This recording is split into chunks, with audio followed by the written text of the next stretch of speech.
In the mountains of Puerto Rico, Clarabelle Santana sleeps in what's left of her shredded home. Desperate, she says, struggling without power, hardship on top of heartache. Her sick father died on Christmas Day. They are Americans.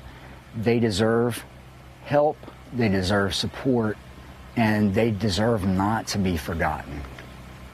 We first met Jason Maddie, an Iraq War veteran, in October as he and other volunteers rushed in supplies. And people are hurting really bad right now. This social media post went viral. Since then, Maddie's launched his own nonprofit, Veteran Disaster Relief.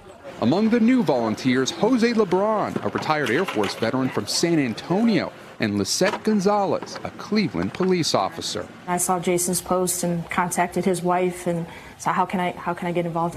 Together, they're traveling through the mountains, bringing food, water filters, and medical care to the lines of people still waiting for help.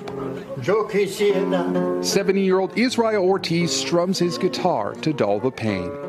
He's diabetic and bedridden in sweltering temperatures. Why do you do this?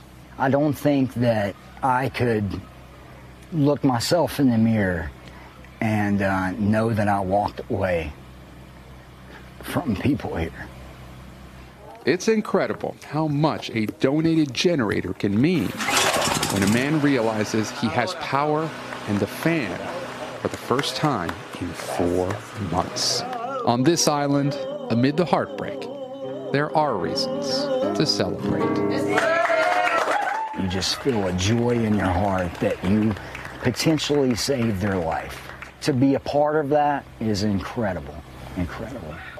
Gabe Gutierrez, NBC News, Trujillo Alto, Puerto Rico. Hey, NBC News fans, thanks for checking out our YouTube channel. Subscribe by clicking on that button down here and click on any of the videos over here to watch the latest interviews, show highlights, and digital exclusives. Thanks for watching.